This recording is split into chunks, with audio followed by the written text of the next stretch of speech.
अनाथ बेटी। दुनिया में सिर्फ माँ का प्यार ही ऐसा होता है जिसमें कोई मिलावट नहीं होती। लेकिन हर कोई इस प्यार से वाकिफ हो, ये भी तो जरूरी नहीं।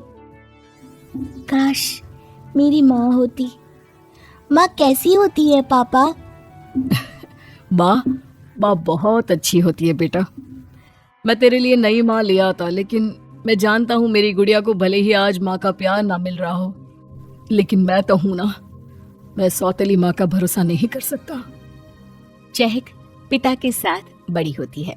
उसके पिता हर जरूरतों का ख्याल रखते, लेकिन कहते हैं ना कि माँ तो माँ ही होती है। चहक बड़ी होती है और कॉलेज में जाती है, जहाँ उसकी सारी सहेलियाँ आपस में बात कर रही होती है। ये देखो, मैंने मेहंदी लगाई है चहक, कैसी लग रही है? चहक सहेली का हाथ पकड़ती है। वो बहुत ही मुलायम होते हैं। बहुत अच्छी। किसने लगाई? मेरी माँ ने। वो बहुत अच्छी मेहंदी लगाती है। तुम आना, मैं उनसे बोलकर तुम्हें भी लगवा दूंगी। चहक घर आ जाती है। वो काली कोयले की राख से बर्तन धो रही होती है कि उसे ख्याल आता है कि उसकी सहेली के हाथ कितने सॉफ्ट थे। काश मेरे हाथ भी सॉफ्ट होते। पता नहीं क्यों पत्थर की तरह इतने हार्ड हो गए हैं। रात को वो टीवी देखते देखते सो जाती है। ओहो, चहक बिना सो गई। चलो इसे मैं यहीं चादर उड़ा देता हूँ। पिता बेटी को चादर उड़ाकर सोने चले जाते हैं। अगले रोज पास की चाची कहती है, अरे राम खिलावन भैया, कब तक चहक को घर बिठा कर रखोगे? कॉलेज भी पूरा पढ़ा लिया, अब तो कोई लड़का देख कर शादी कर दो इसकी, और कम से कम अपना भी काम फैलाओ। बिटिया की जिम्मेदारी में कभी भी घर से बाहर जाकर काम नहीं ढूंढा। बोल तो सही रही हो बहन। कोई अच्छा लड़का हो तो बताना। लोगों की मदद से एक लड़का चहक के लिए भी सभी को अच्छा लगता है और हो जाती है चहक की शादी सौरभ से। प्यारा सा सौरभ अपनी माँ का लाडला था। शादी के बाद सास पूछती है, तो चहक, तुम्हारी माँ का कब देहांत हुआ? मैंने उन्हें नहीं देखा, मैं छोटी सी थी तब, पर पापा बताते हैं कि बहुत अच्छी थी। होंगी ही अच्छी, क्योंकि तुम जो इतनी अच्छी हो। और बेटा, आज से तुम मुझे अपनी माँ समझना। चहक हाँ में सर हिला देती है, लेकिन दूसरों की सुनी कहानी वो भी नहीं भूल पाती, जहाँ सास का रूप किसी चुड़ैल से कम नहीं कहा जाता था। सुबह उठकर चहक सभी को चाय देती है, घर साफ करती है, खाना बनाती है और सास के सर पर तेल भी लगाती है। अरे, तुम्हारे हाथ तो बहुत हार्ड है चहक। जी वो माँ नहीं थी ना, तो घर का सारा काम मैं ही करती थी, जिससे हाथ ऐसे हो गए। चहक के बोलकर सास के सर पर तेल लगा ही रही होती है कि उसकी आंख से एक आंसू सीधा टपक कर सास के गाल पर गिरता है। सास समझ जाती है कि चहक अपनी माँ को मिस करती है। एक शाम बारिश में कपड़े उतारते वक्त चहक भीग जाती है और उसे जोर जोर से छींके आने लगती है। ओहो, ये ले चाय। मैंने इसमें तुलसी, अदरक, काली मिर्च डाली है, इससे तेरी सारी खांसी दूर हो जाएगी। तू कमरे में चल, मैं बाम लेकर आ रही हूँ। चहक सास की दी चाय लेकर कमरे में जाती है। वो सोच रही होती है कि आज तक किसी ने उसके खांसने की इतनी चिंता नहीं की थी कि खुद के हाथ से इतनी अच्छी चाय बनाकर दे दे। चहक मन ही मन खुश हो रही होती है कि उसकी कजिन सिस्टर का फोन आता है। अरे कैसी हो? कैसा है ससुराल? लगा रखी है सास तुम्हारी लंका?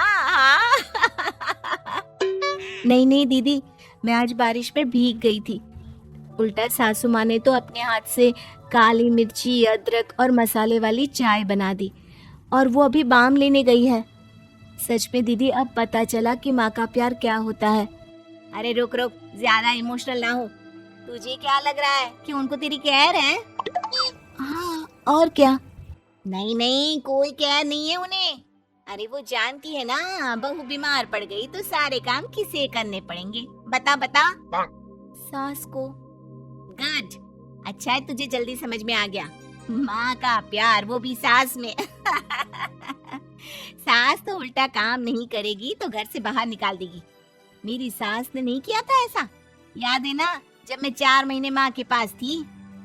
इतना बोलकर बहन फोन रख देती है कि तभी कमरे में सास आ जाती है और हाथ में होता है बाम। अरे, चाय ठंडी कर दी। बेटा, गर्मा गर्म पियोगी तभी तो अच्छी होगी ना। और लेट जाओ, मैं बाम लगा देती हूँ। चहक थोड़ा घबरा जाती है और सास को कहती है, सासू माँ आप रहने दे, चिंता ना करें, मैं सारे काम कर लूंगी, आप परेशान ना हो। सास को चहक की बात अजीब लगती है। वो समझ नहीं पाती कि चहक को क्या हो गया। काम काम की तो मैंने कोई बात ही नहीं की बहू। और तुझे इतना तेज जुकाम लगा है तो काम कैसे करेगी? चहक को लग रहा है कि सास झूठा दिखावा कर रही है। नहीं नहीं, मैं कर लूंगी, आप बिल्कुल परेशान ना हो। सास चहक के माथे पर बाम लगाकर चली जाती है। शाम को चहक का शरीर भी दर्द होना शुरू हो जाता है और वो बिस्तर से उठ नहीं पाती। बहू, खाने में क्या खाने का मन है? मुझसे उठा नहीं जा रहा, लेकिन मैं कोशिश करती हूँ। चहक जैसे ही उठने की कोशिश करती है वो बिस्तर पर गिर जाती है। वो रोने लगती है।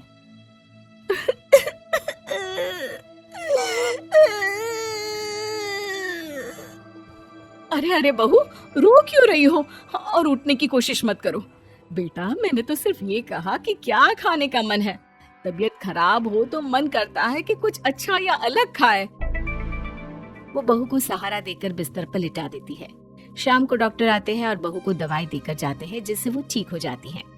अगली सुबह बहू जैसे ही किचन में जाती है, वहाँ कोई औरत खाना बना रही होती है।